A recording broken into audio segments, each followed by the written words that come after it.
I want to go over next the 3 principal angles for food photography.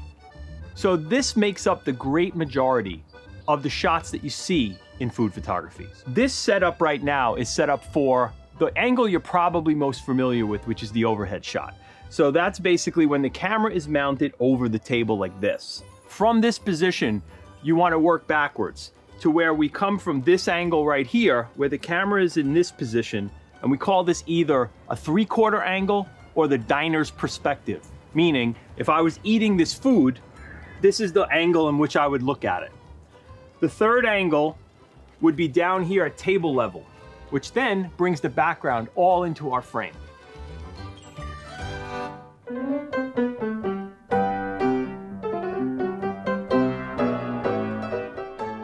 So what is it about this overhead shot that makes it so popular in food photography? A lot of the times food is pretty flat and you can't really see what's happening inside. So one of the best perspectives we can get is to mount ourselves over the table and look straight down into those bowls.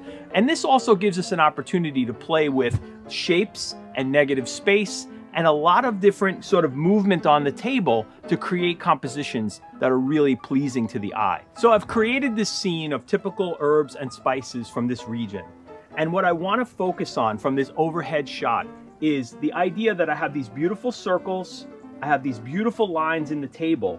I also have light artifacts, which are shadows and light streaks that are coming through my frame because the sun is overhead and there are spots that let the light leak through onto my scene, which really makes for a more complex and interesting image. So I'm going to take out my camera and I'm going to get started with a test shot. I want to kind of just figure out where I want my focal point to be.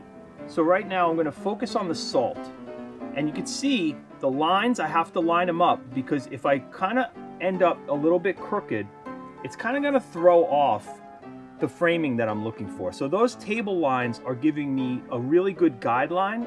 So let me start there. Now that I have my test shot, what I'm noticing is that I really want to warm this image up. So the way I'm going to do that is to go to the photographic styles. It's going to bring up these panels that I could swipe through to find the right photographic style that I'm looking for. So I'm going to go to the rich contrast panel. And then what I want to do is I have the opportunity here with the slider at the bottom to go up and warm up this frame. So as I do it, I'm going to warm it up all the way to 100% and then back it down until I feel really comfortable. And I think at about 80, I'm looking really good here.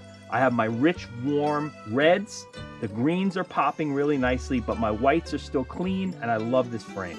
So let me get out of this by tapping this menu again, and then rotating to a horizontal image and going back to the test frame that we set up. I'm going to lock my autofocus, auto exposure, and then I have the sun icon, which then I'm going to bring down slightly to bring the exposure down a little bit more. It's kind of enhancing my shadows, and I really like what I have here. I'm making sure that my lines are good, my camera is steady, and I take the picture. So I'm really happy with that image, because what it feels like to me is that we brought the spices from this region and the light from this region and made a really, really great photo. The next angle I want to talk to you about is called the diner's perspective, or the 3/4 angle. So that means that if I were sitting in front of this food, this is the angle which I am most familiar with having as an eater or a diner or somebody who's going to interact with this food in a most natural way. So the idea here is that we're kind of bringing our subject to our viewer. So basically we're trying to relate to them in a way that makes them feel comfortable and familiar. And what you want to do with your images is allow your viewer to participate with the food, not just be an observer. So let's get started with this plate. And we're going to photograph it from the diner's perspective. But before we do that, I want to employ some of the techniques that we talked about in the styling section. So I have some of the tools here. So right now I'm going to use this one, which is this eyedropper. And I'm going to take some of the liquid that's pooling at the bottom of this plate of calamari, which is beautiful, by the way. And I'm gonna try to moisten the top of the foods. This is a really important thing to do, to address the food before you start taking pictures. And then there's one other thing I wanna do. Now you can see that we have an awful lot of parsley on this plate, but we don't have any parsley anywhere else. I think it's a really natural look when you sprinkle parsley freshly, and it kind of ends up on the tabletop, or it ends up sort of on different parts of the plate. So it's also gonna add the freshest greens we have to the composition.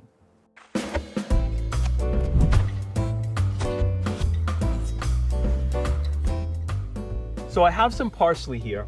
I'm gonna put it in my hand, and then I'm just gonna gently kind of go around. But as you can tell, I'm not really being careful about where it's going. I wanna be a little bit messy. I wanna see that there's real people interacting with this food. And now we're ready to take a picture. So I'm super excited about this. I love the frame we've made, and I'm gonna try to make a picture here in the 3/4 angle, and I'm still in the photographic style rich warm, which I feel like really captures the light that we have around us. So let's get started. So I'm gonna drop down here into this 3/4 angle and make the shot. I've made the shot from in the horizontal frame. I'm also gonna make the shot in the vertical frame.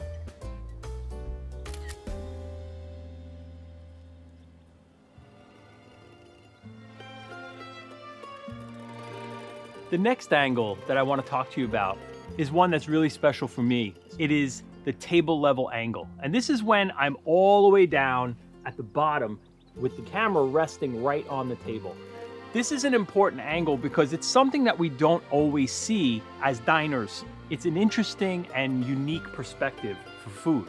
Why it's special for me and why I think that maybe psychologically I'm attracted to this is because from this perspective, with my chin on the countertop, looking over at my grandmother's arancini, which is exactly what this is, that's sort of what it was like as a child for me. It connects me to my feelings and emotions as it applies to food.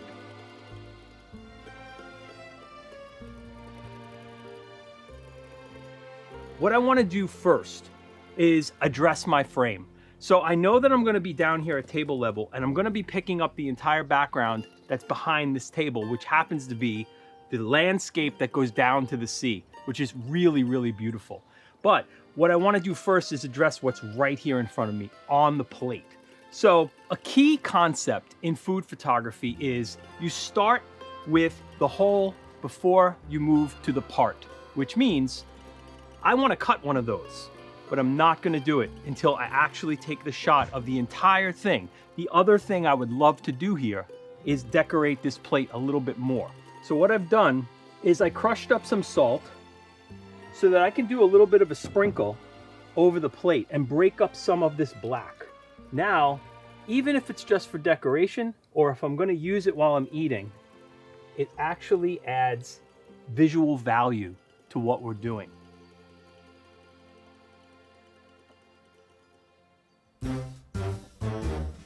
I've noticed something here, and I think it's going to work to our advantage. The sky now is a little bit more balanced because I have the light coming through the top and giving me more light on my food. So now I have a more balanced approach. So if I just kind of frame a little bit down, I have the blue from the sea, the green from the grass, and the brown from the arancini are all working together in a good exposure. I'm gonna go to the vertical now.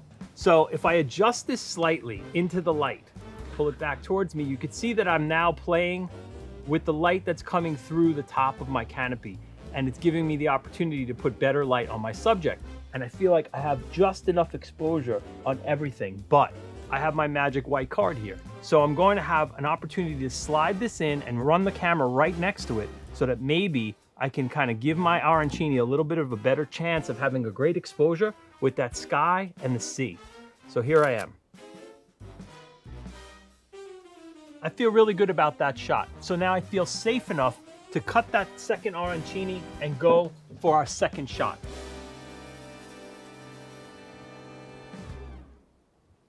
Now I'm in a position to make that final shot, and I'm really feeling good about it. I'm a little bit more overcast now than I was earlier for the last shot. So what I want to do now is I want to try to frame as best I can the sky and the ocean out of my shot. So I'm in this vertical shot, and I'm focusing on the arancini that's in the front right side of my frame. I'm going to lock my exposure and take my shot. And as you can see, the soft focus on the back part, the arancini that we cut open, it makes for a really nice dramatic photo where my subject in the front is clean and crisp and really well focused from the cut arancini into our background. So I feel like that last shot, we have really done the iconic food of Sicily a real service. And in the process, what it's done is brought me back to my grandmother's kitchen. This video is a free preview of the iPhone Food Photography online course. In this course, you'll discover everything you need to know to start your new adventure as a food photographer. We will go over the foundations of food photography and how to use them in a variety of applications, from advertising to stock photography. We will meet incredible people, and with them, we'll explore Sicilian food, traditions, and much, much more. If you'd like to learn more about food photography, please take a look at the full version of iPhone Food Photography. You'll find the link in the description right next to this video. So join the movement by clicking on that link right now, and I'll see you inside the full version of the course.